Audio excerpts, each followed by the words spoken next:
Jelas sekali. Waktu itu saya masih umur 8 tahun.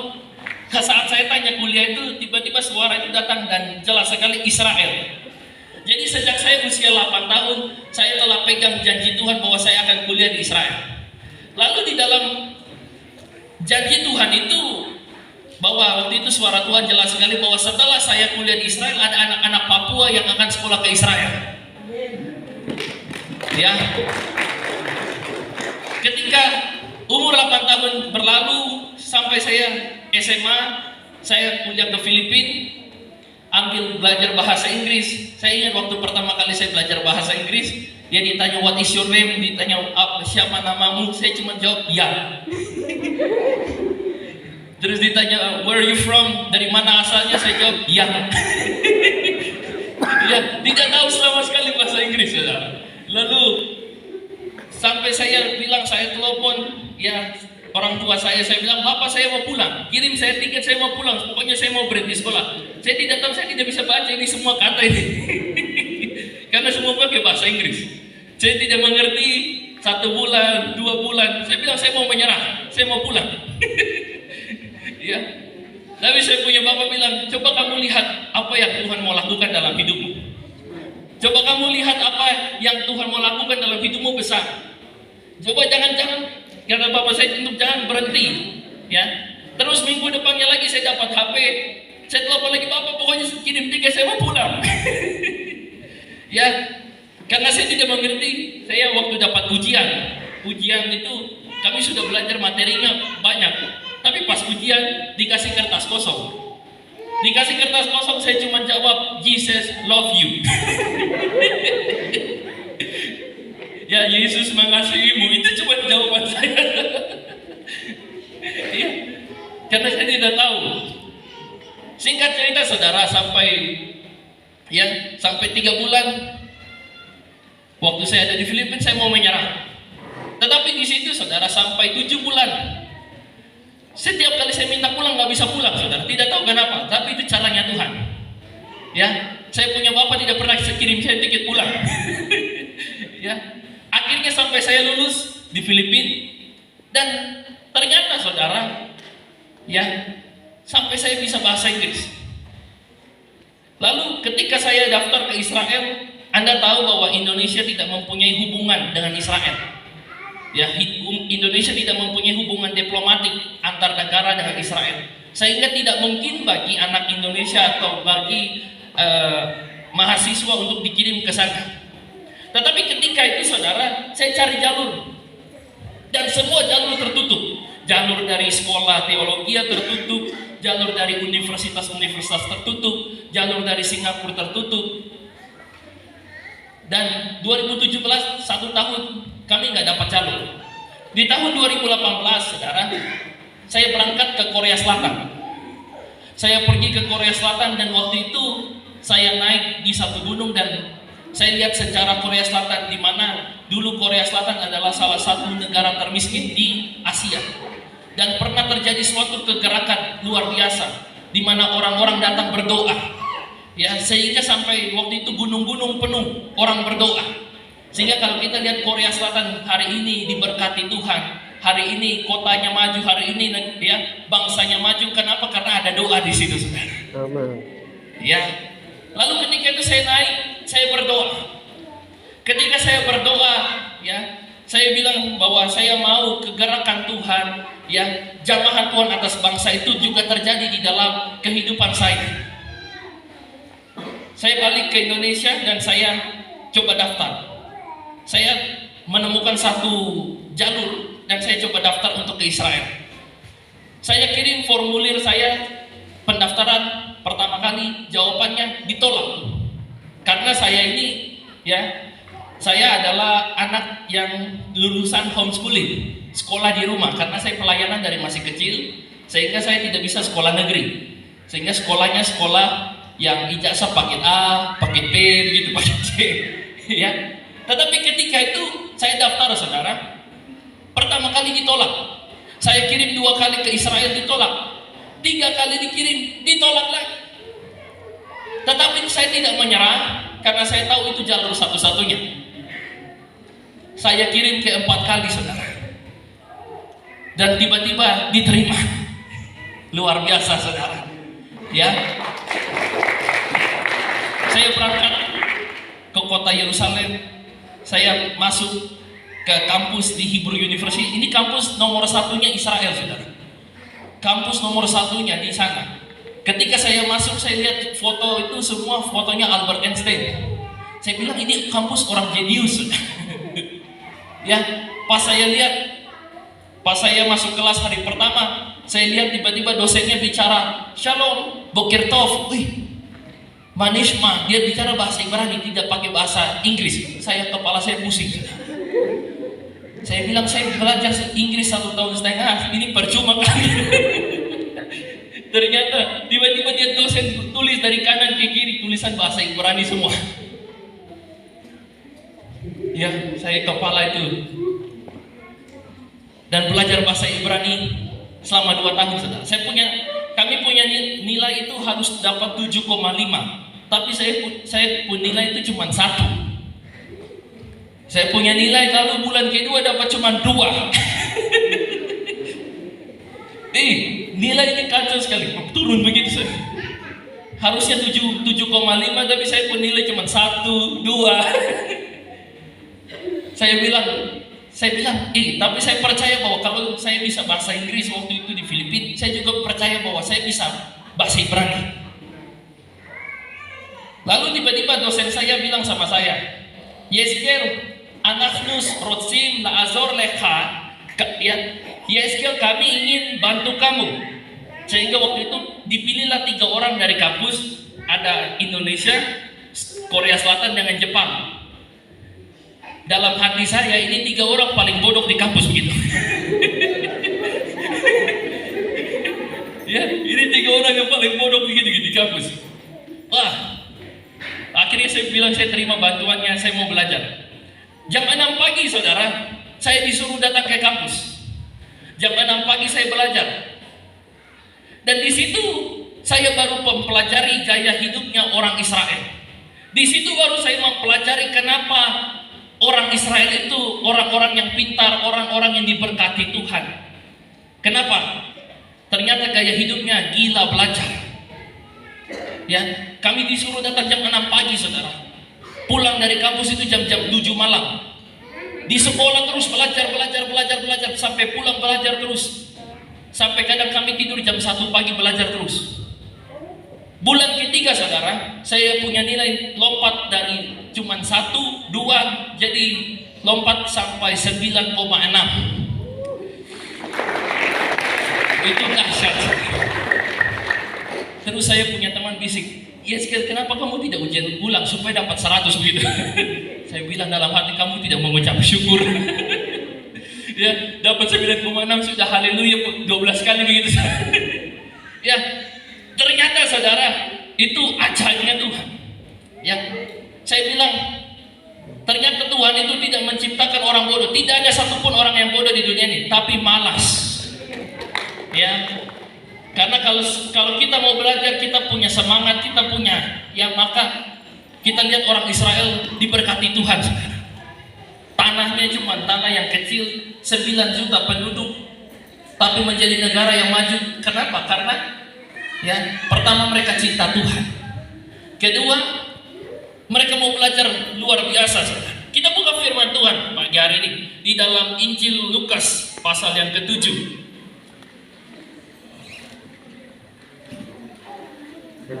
Lukas pasal yang ke-7 ayat 11 sampai 16.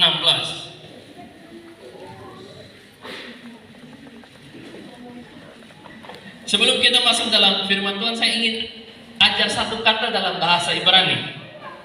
Coba saya mau tanya, siapa yang mau belajar sedikit bahasa Ibrani? Boleh ya? Oke, masuk. Dalam bahasa Ibrani, kalau kita bilang shalom, itu hai atau damai. Ya, shalom.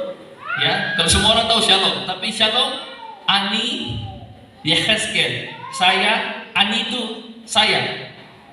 Ya, Ani ini saya dari, ya. Coba bisa bilang namanya Ani, terus namanya Anilius. Sudah bisa, cuma perkenalkan dalam bahasa Ibrani. Animi, saya dari Animi Lanijaya, Animi Wamena, Animi Lanijaya. Terus dalam bahasa Ibrani, selamat pagi itu Boker Tov. Ya, jadi coba bilang Boker Tov. Boker Tov. Selamat pagi. Oke. Oke, kita baca firman Tuhan di dalam Lukas pasal yang ke-7 ayat 11 sampai yang ke-16. Dikatakan Yesus membangkitkan anak muda di Nain. Kemudian Yesus pergi ke suatu kota yang bernama Nain. Murid-muridnya pergi bersama-sama dengan dia dan juga orang banyak menyertainya berbondong-bondong. Setelah ia dekat pintu gerbang kota, ada orang mati diusung keluar, anak laki-laki, anak tunggal ibunya yang sudah janda, dan banyak orang dari kota itu menyertai janda itu. Dan ketika Tuhan melihat janda itu, tergeraklah hatinya oleh belas kasihan, lalu ia berkata kepadanya, "Jangan menangis."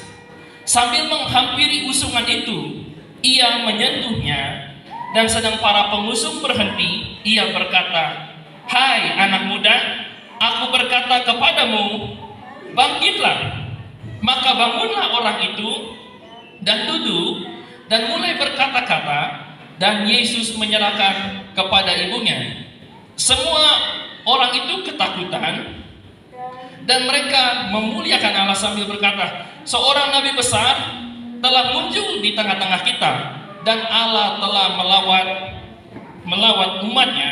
Maka ayat 17, maka tersiarlah kabar tentang Yesus di seluruh Yudea dan di seluruh daerah sekitarnya. Ya, Alkitab katakan, when Jesus went to the town called Nain, ketika Yesus pergi ke suatu kota bernama Nain, dia melihat di situ ada seorang anak laki-laki, ya, anak tunggal ibunya, ya, yang sudah janda, dan anak ini sudah mati. Anak ini sedang diusung keluar dari kota itu, saudara. Alkitab katakan, saudara, ya, banyak orang berbondong-bondong menyertai janda itu. Ya, saudara, kita berbicara tentang generasi, kita berbicara tentang anak muda, kita berbicara tentang masa depan. Kalau kita berbicara tentang masa depan kota tersebut, maka kita berbicara tentang generasi. Saya sering mengatakan di berbagai tempat, ya, saya sering mengatakan kepada pemerintah, saya bilang, mungkin kota boleh kau bangun, ya, rumah-rumah boleh kau bangun, kota-kota, jalan-jalan boleh kau bangun, tapi kalau generasinya mati, percuma. Kalau anak-anak mudanya mati, percuma. Ya, kenapa? Karena anak-anak muda ini yang akan melanjutkan. Karena anak-anak muda ini yang adalah masa depan. Dan kita berbicara, saudara, di dalam firman Tuhan ini dikatakan, ketika itu anak muda itu diusung keluar, it's been carried out, ya, dikatakan diusung keluar.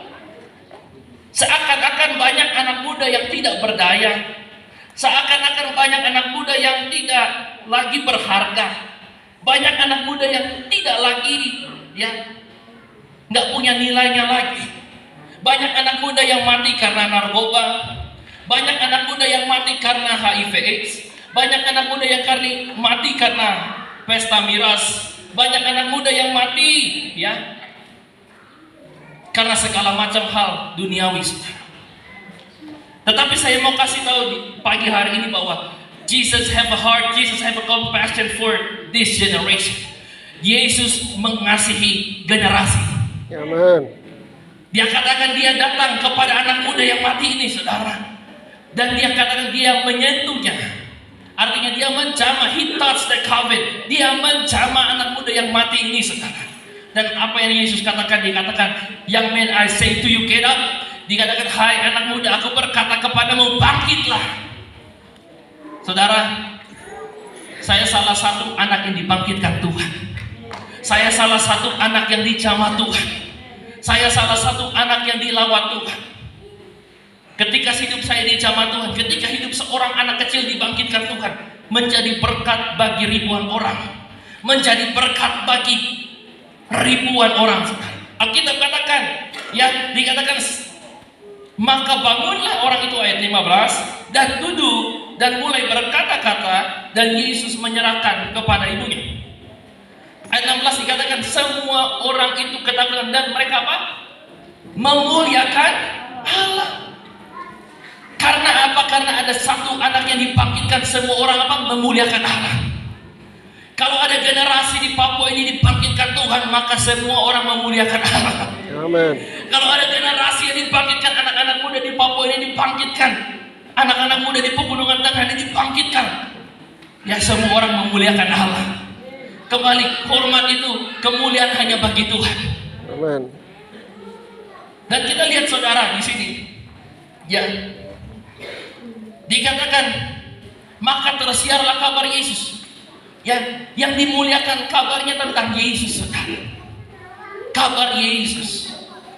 Ya, itu sebabnya kenapa generasi harus dibangkitkan, saudara. Ya, saya telah berkeliling di Papua, saya telah berkeliling di berbagai daerah, saya sudah pergi ke 11 negara dan saya melihat generasi dari berbagai negara, saudara. Ya, ketika saya ada di Israel, saudara, kami lihat ketika saya pergi ke tembok ratapan di Israel, saudara, di mana 24 jam itu orang berdoa. 24 jam orang berdoa terus berdoa terus. Ya, tidak pernah ada hentinya itu tempat, tidak pernah ada orang yang, artinya semua orang berdoa di situ. Mau pagi, mau malam, mau siang, mau subuh, ada orang yang berdoa. Ketika saya melihat, saudara, di kampus kami, ya, di dalam kampus kami, ada begitu banyak anak-anak muda. Wow, saya bilang dari negara-negara maju, pintar sekali mereka, diutus negara, beasiswa, ya, mereka berangkat ke Israel. Lalu saya lihat pertaniannya Israel, tanahnya Israel, ya, di mana tanah padang gurun mereka bisa tanam padi, tanah padang gurun mereka bisa tanam pohon pisang, tanah padang gurun mereka bisa tanam. Saya bilang ini teknologinya luar biasa. Lalu saya lihat kami di Israel minumnya minum air laut. Air laut itu diolah jadi air minum, garamnya itu dipisahkan. Sehingga sampai di Israel selama kami 2 tahun di sana, saudara, biarpun tidak ada hujan selama berapa bulan, kami nggak pernah kekeringan karena air laut itu. Dan saya bilang, wih, ini teknologinya Israel luar biasa sekali. Saya bilang, itu sampai musim panas pun tidak pernah kekeringan. Ya, luar biasa. Dari negara-negara maju dikirim ke Israel. Saya bilang, ketika saya ada di sana, saudara, satu kerinduan saya bilang bahwa saya sampai waktu itu kami di Hebrew University, saya mempresentasikan tentang negara kami waktu itu, negara Indonesia waktu itu. Lalu Anda tahu, saudara, yang saya presentasikan pulau pertama yang saya presentasikan Papua, saudara. Saya presentasikan di Israel, saya presentasikan Papua. Kenapa? Karena kerinduan saya bahwa setelah saya di sekolah di Israel, ada anak-anak Papua yang akan sekolah di sana. Ya, itu menjadi hati saya, kerinduan saya. Sehingga waktu itu saya langsung pasang di presentasikan Papua di Israel. Kenapa, saudara? Selain daripada takut akan Tuhan, kita perlu, ya, kita perlu dididik, kita perlu belajar, kita perlu, ya. Dan orang Israel, kenapa mereka diberkati? Selain ada janji Tuhan, selain mereka berdoa, tetapi mereka mau belajar, mereka mau, ya, belajarnya luar biasa. Kita lanjut dalam firman Tuhan. Alkitab katakan, saudara, ya, ketika anak muda yang mati ini diusung keluar dari kota tersebut, ya, bukan hanya anak muda ini, bukan hanya ibunya yang menangis, tetapi kota ini berduka. Ya, kota ini mengalami duka. Karena apa? Karena ada anak muda yang mati. Saya mau katakan, saudara, Ketika ada satu generasi yang mati atau anak muda yang mati, itu menjadi duka bagi kota tersebut. Kenapa? Karena masa depan kota tersebut ada pada anak muda ini, ada pada anak-anak muda. Dan kalau generasinya mati, ya itu sebabnya orang menangis. Tetapi apa yang Yesus katakan, saudara? Yesus katakan jangan menangis. Yesus katakan jangan menangis. Saya suka sekali, saudara. Tetapi kita harus perhatikan generasi kita. Kita harus melihat generasi kita. Kita harus melihat anak-anak muda kita. Ya. Dikatakan ketika Tuhan melihat janda itu, tergeraklah hatinya oleh belas kasihan. Lalu ia berkata kepadanya, jangan menangis. Ya, jangan nangisi. Kadang kita lihat generasi makin rusak, makin hancur. Banyak orang cuma menangis. Ya, kenapa ya anak-anak muda sekarang makin tidak takut akan orang tua, tidak takut Tuhan? Kenapa anak-anak muda sekarang, ya? Tetapi saya mau katakan jangan menangis, tapi bangkitkan mereka, saudara. Bangkitkan anak-anak muda itu, saudara. Alkitab katakan ketika dia bangkit, semua orang memuliakan Allah. Kenapa harus anak muda dibangkitkan, saudara? Kita buka satu firman Tuhan. Saya akan pindah di dalam Yeremia pasal yang pertama, saudara. Kenapa anak muda harus dibangkitkan, saudara? Ya, generasi Yeremia pasal yang pertama dikatakan ayat yang ke-6, 7, 8, 9 sampai yang ke-10, saudara. Ya, dikatakan dalam Yeremia pasal pertama ayat yang ke-6 dikatakan, maka aku menjawab, Tuhan Allah, sesungguhnya aku tidak pandai berbicara, sebab aku ini masih muda. Tetapi Tuhan berfirman kepadaku, jangan katakan apa? Aku ini masih muda. Tetapi kepada siapapun engkau utus, haruslah kau pergi. Dan apapun yang kuperintahkan kepadamu, haruslah kau sampaikan. Janganlah takut kepada mereka, sebab aku menyertai engkau. Dikatakan janganlah takut untuk melepaskan engkau. Demikianlah firman Tuhan. Lalu Tuhan mengulurkan tangannya dan menjamah mulutku. Tuhan berfirman kepadaku, sesungguhnya aku menaruh perkataan-perkataanku ke dalam mulutmu. Saudara, kita lihat di sini, saudara. Yeremia yang masih muda dia memberikan satu kata, Tuhan, aku nggak pandai berbicara. Aku nggak pandai berbicara sebab aku ini masih muda. Ya, dikatakan tetapi Tuhan berfirman, jangan katakan aku ini masih muda. Coba saya mau tanya, ada berapa anak muda di tempat ini? Boleh angkat tangan. Anak-anak kecil, anak-anak muda, boleh angkat tangan. Ya, saya mau katakan, jangan katakan engkau ini masih muda. Ya, dikatakan lalu Tuhan mengulurkan tangannya dan menjamah mulut. Tuhan menaruh perkataan-perkataan, dikatakan perkataan-perkataan yang ditaruh dalam mulutmu. Saudara, kalau Anda tahu ini perkataan Tuhan ditaruh di dalam mulut kita, artinya mulut kita penuh dengan kuasa. Haleluya, amin. Dikatakan lalu, ya, ayat 10 dikatakan, ketahuilah, now see today I appointed you over a nation. Dikatakan aku mengangkat engkau atas apa? Bangsa. Kapasitas Tuhan yang Tuhan mau pakai engkau itu, kapasitas yang diberikan Tuhan mau pakai engkau atas apa? Bangsa. Sekalipun Yeremia tidak pandai berbicara, tetapi Alkitab katakan Tuhan mau pakai dia apa? Atas apa? Bangsa. Lalu dikatakan apa? Untuk apa? Untuk mencabut dan merobohkan, untuk membinasakan dan meruntuhkan, untuk membangun dan menanam. Dahsyat sekali, saudara. Ya, generasi engkau harus bangkit. Anak-anak muda engkau harus bangkit. Ya, kenapa, saudara? Saya bicara pagi hari ini tentang anak-anak muda. Ya, Kenapa karena kalau generasi tidak dibangkitkan, kalau generasi tidak dibangun, kalau anak-anak muda tidak dibangun, sudah dibangkitkan, maka kita akan lihat kerusakan, saudara. Ya, kalau generasinya tidak takut Tuhan, generasinya jauh dari Tuhan. Kita lihat, saudara, saya belajar sejarah Israel. Saya belajar setiap kali orang Israel berontak dari Tuhan, setiap kali Israel jauh dari Tuhan, pasti bangsa itu hancur. Pasti bangsa itu, ya kalau kita pelajari firman Tuhan ini, kita pelajari sejarah bangsa Israel. Setiap kali mereka menjauh dari Tuhan, setiap kali hatinya tidak lagi dekat sama Tuhan, mereka dihancurkan, saudara.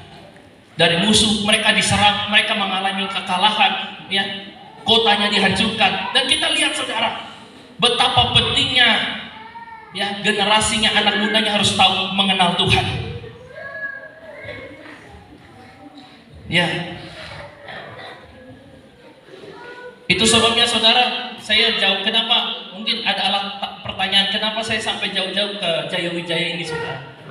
Satu, saudara, saya dari Israel, kami mendapatkan 10 kota, ya, 10 kota untuk anak-anak Indonesia bisa disekolahkan, bisa sekolah di Israel. Artinya mereka mau buka jalur untuk, ya, anak-anak Indonesia bisa sekolah di Israel, bisa kuliah di Israel. Dan saya bilang, sebelum saya kasih tahu pulau-pulau yang lain, provinsi-provinsi yang lain, saya bilang saya mau anak-anak Papua duluan yang sekolah di sana. Saya mau anak-anak Papua duluan yang sekolah di Israel. Ya, sehingga apa? Sehingga mereka belajar IT-nya Israel. IT itu apa? Teknologinya Israel. Sehingga mereka belajar pertaniannya Israel. Ya. Sehingga selain daripada diisi dengan rohani, lain daripada takut akan Tuhan, tetapi kita harus adaptasi dengan. Kita lihat negara-negara maju, saudara. Saya lihat negara-negara maju, mereka sekolah ke Israel, ambil teknologinya. Dan saya percaya, saudara, ya, ketika ada generasi dibangkitkan ini, saudara, ya, saya sudah berapa kali kami ngirim anak-anak Papua ke Filipina. Ada berapa anak, ya, dari Sibil, dari Pegunungan Bintang, kami kirim ke Filipina, sekarang sudah jadi pilot. Ya, kami kirim ke Filipina, sekarang sudah, ya, ada yang sudah ke Australia. Ya, karena menurut saya adalah generasi ini penting, saudara. Generasi ini kita tabur, ya, berapa tahun untuk generasi, tapi mereka sampai seumur, sampai generasi selanjutnya. Ini berarti, saudara, jadi berkat. Ya, ini dikatakan ayat yang ke-10, dikatakan Tuhan mengangkat, dikatakan aku mengangkat engkau atas bangsa-bangsa, ya, dan atas kerajaan-kerajaan, untuk mencabut dan merobohkan, untuk membinasakan dan meruntuhkan, untuk membangun dan menanam. Artinya generasi yang Tuhan mau bangkitkan adalah anak-anak yang membawa transformasi. Anak-anak yang membawa perubahan, anak-anak yang dipenuhi dengan kuasa Tuhan, anak-anak yang membawa, ya, yang membawa kepada perubahan. Dikatakan untuk mencabut dan merobohkan, ya, untuk dikatakan, ya, untuk mencabut dan merobohkan, untuk membinasakan dan meruntuhkan. Ya, pekerjaan setan banyak sekali. Pekerjaan setan dikatakan dalam Yohanes 10 ayat 10, the thief come only to steal, kill, and destroy. Pencuri datang hanya untuk mencuri, membunuh, dan membinasakan. Ya, ada begitu banyak generasi yang mati. Ya, itu sebabnya pagi hari ini saya mau katakan, anak muda bangkit. Ya, ketika saya dibangkitkan Tuhan, ya, dari usia saya masih kecil, saudara. Ya, saya sudah keliling. Kami KKR di lapangan TS 5.000 orang, di Serui 2.500 orang, Maroke 1.500 orang, di Asmat ada 5.000 orang. Ya, karena menurut kami, ya, menjangkau saya sampai hati saya itu waktu itu saya sampai ke sekolah-sekolah. Karena saya pikir kalau KKR terbatas, kalau kita pelayanan mesti terbatas. Tetapi kalau kita pelayanan langsung ke sekolah-sekolah, akhirnya saya sampai turun ke sekolah-sekolah untuk pelayanan. Karena hati saya untuk generasi. Hati saya ini untuk Papua, saudara. Ya, karena kenapa, saudara? Semua orang menunggu dari Papua ini, saudara. Semua bangsa ini menunggu karena satu pintu gerbang yang belum terbuka, yaitu dari Golden Gate. Kalau kamu lihat di Israel, pintu gerbang lainnya semua terbuka. Tapi satu pintu gerbang yang masih tertutup, yang mereka percaya bahwa nanti Tuhan akan datang, itu dari Golden Gate, dari pintu gerbang timur. Dan kalau kita tarik garis terus sampai di Papua ini, saudara. Ya, itu sebabnya ketika kalau ada terjadi kebangkitan kebangunan rohani, revival atas Papua ini, saya katakan, ya, itu akan membawa lawatan Tuhan atas bangsa-bangsa. Dari Papua sampai ke bangsa-bangsa. Amin. Ya. Itu sebabnya ketika saya sampai datang di Papua ini, saudara, ya, satu, saudara, saya mau lihat Tuhan membangkitkan generasi-generasinya. Tuhan mau membangkitkan anak-anak mudanya. Tuhan mau membangkitkan, ya, bahwa saya percaya satu firman Tuhan dikatakan olehmu, all the people on the earth will be blessed through you. Yang olehmu semua kaum di muka bumi akan mendapat berkat. Haleluya. Amin. Ya, pagi hari ini, saudara, ya, sebelum saya tutup, ya, ini yang menjadi sebab kami juga membuka sekolah di Bekasi, saudara. Ya, kami training anak-anak dari Supiori, dari Biak, dari Jayapura. Ya, kami training dengan full bahasa Inggris, ya, full bahasa Inggrisnya mereka. Agar apa? Karena kalau kita mau bicara tentang bangsa-bangsa, kita harus mempersiapkan generasinya untuk bangsa-bangsa, mempersiapkan generasinya untuk, ya, karakternya, ya. Dan kami di Bekasi, kami training program kami 7 bulan, ya. Jadi selain daripada saya buka program untuk anak-anak Papua ke Israel, kami juga buka program untuk anak-anak Papua di training 7 bulan di Bekasi, dan kami juga buka program untuk anak-anak Papua ke Filipina. Ya.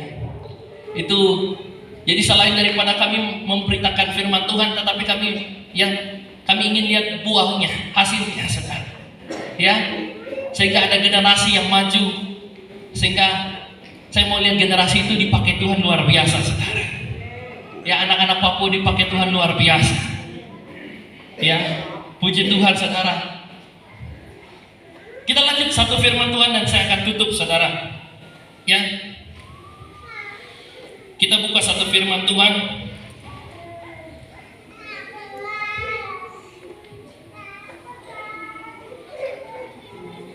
Kita buka dalam Galatia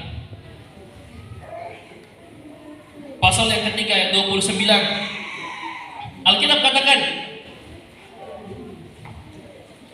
ya, Galatia pasal 3 ayat 29, saya akan tutup dalam ayat ini. Dan jikalau kamu adalah milik Kristus, maka kamu juga adalah keturunan Abraham dan berhak menerima janji Allah.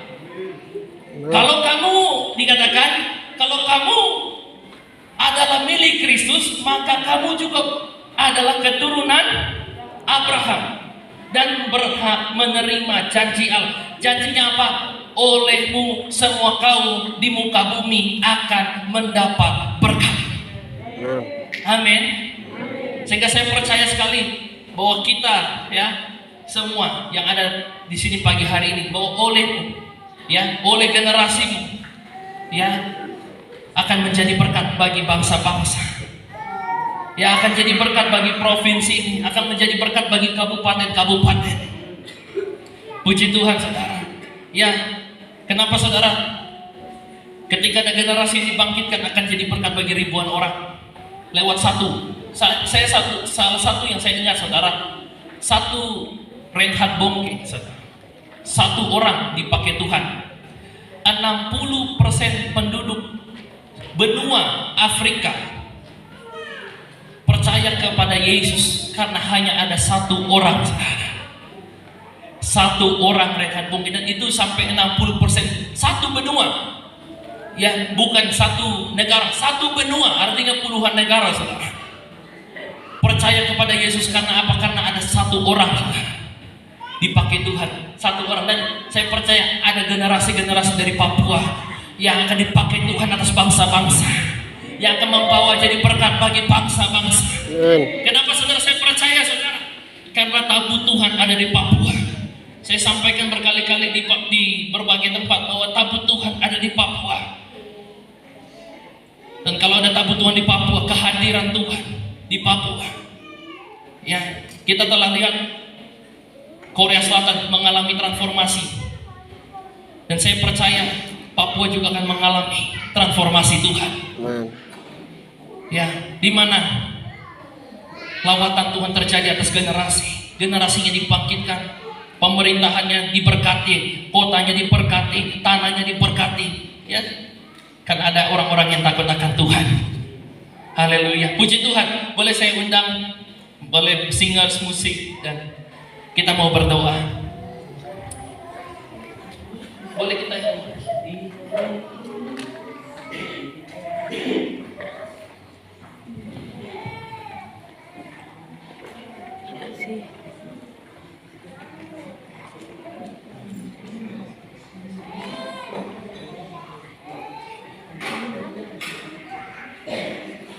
Kita mungkin berdiri dan kita menyanyikan satu lagu, Berdirinya Negeri Ini Tuhan.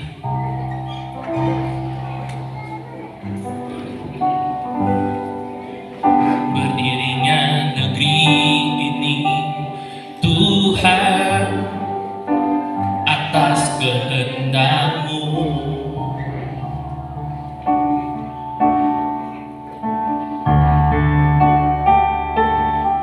Tak tertutup di hadapan-Mu ya Tuhan, dukanya tanah ini. Bukankah Tuhan melihat di setiap hati yang resah, kekudusan yang punya-Mu semakin jauh, jauh dari hidup ini.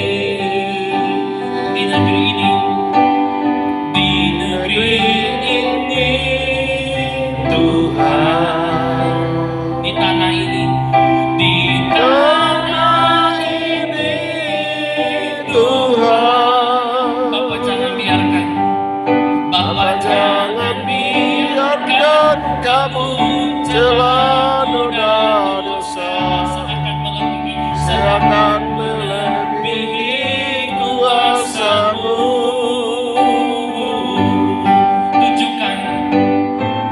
Tunjukkan kuasa yang ada di tangan-Mu, yang ada di tangan-Mu. Tunjukkanlah Tuhan, agar kami dapat mengerti dan mengerti besar kuasa-Mu. Berdirinya negeri ini Tuhan, berdirinya negeri ini Tuhan atas kehendak-Mu. Tak tertutup di hadapan-Mu, tak tertutup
generasi Papua dibangkitkan. Biar kota ini tidak mengalami duka Tuhan. Biar tanah ini tidak mengalami duka Tuhan. Kalau mereka melihat anak-anak muda ini dibangkitkan, kota ini Tuhan mengalami Tuhan sukacita. Kuasa-Mu di negeri ini. Boleh sama-sama kita nyanyikan.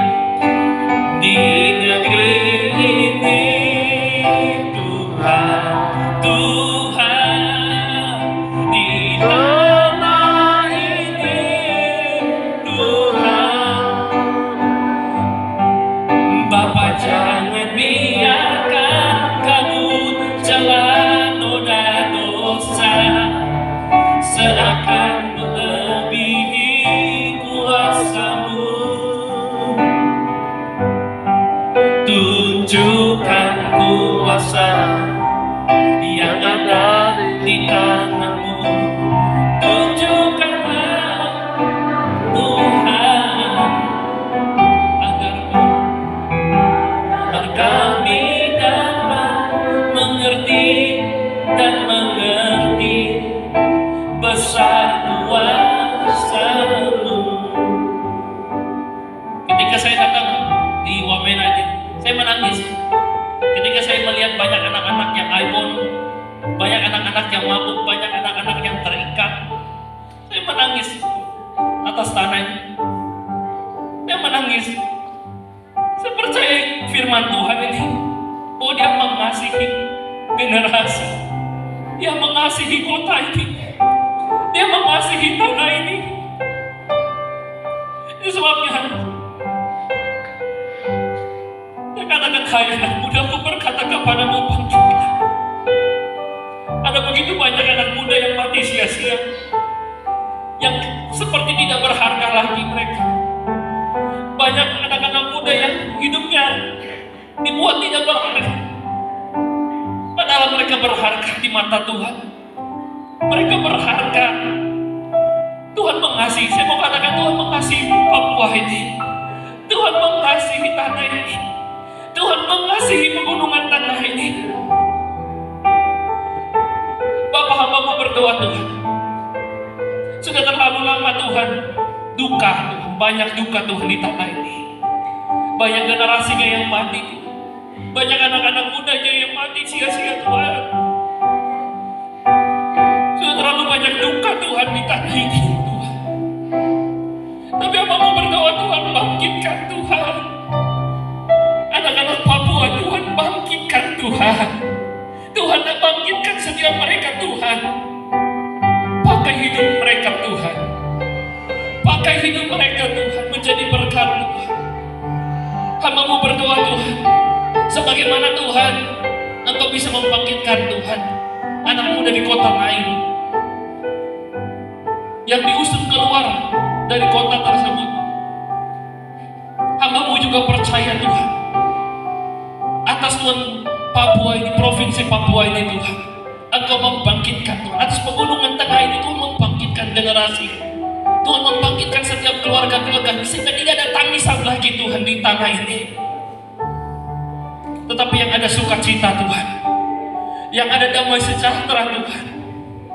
Bapa, hamba-Mu berdoa Tuhan di dalam nama Tuhan Yesus. Hamba-Mu percaya Tuhan, bahwa ini tanah yang diberkati Tuhan, ini tanah yang Tuhan kasihi, bahwa Engkau ada Tuhan di tempat ini Tuhan. Engkau mengasihi umat-Mu Tuhan di tempat ini Tuhan. Kuasa-Mu tidak pernah berubah Tuhan, dari dahulu, sekarang, sampai selama-lamanya. Engkau memberkati setiap orang-orang tua Tuhan, Bapa, Mama Tuhan. Engkau memberkati mereka, keluarga mereka Tuhan. Engkau memberkati mereka Tuhan.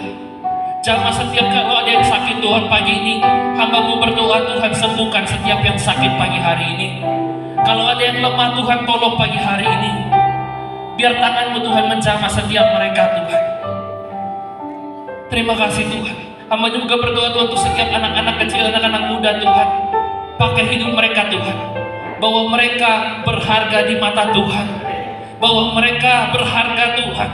Hamba-Mu berdoa di dalam nama Tuhan Yesus. Kalau hamba-Mu Tuhan bisa Engkau pakai, hamba-Mu juga percaya anak-anak muda di tempat ini Tuhan pakai. Kalau hamba-Mu Tuhan bisa Tuhan Engkau ubah, anak-anak muda di tempat ini Tuhan juga Engkau ubah. Kalau hamba-Mu bisa jadi berkat, hamba berdoa Tuhan anak-anak muda di tempat ini juga jadi berkat Tuhan. Terima kasih Tuhan. Biar berkat Abraham Tuhan, berkat Isa, berkat Yakub ini terjadi Tuhan, turun atas setiap kami Tuhan. Memberkati Tuhan, berkat tanah perjanjian Tuhan, memberkati bahwa oleh-Mu semua kaum di muka bumi akan mendapat berkat. Terima kasih Tuhan Yesus atas firman-Mu pagi hari ini. Kami tinggikan nama-Mu Tuhan. Engkau Raja di atas segala raja. Kami tinggikan nama-Mu Tuhan. Kami berikan segala kemuliaan, hormat, syukur, pujian hanya bagi nama Tuhan. Tidak ada yang dapat kami banggakan Tuhan, sebab semuanya datang daripada-Mu dan hanya untuk-Mu Tuhan. Terima kasih Tuhan Yesus. Kami mengucap syukur dan berdoa. Amin.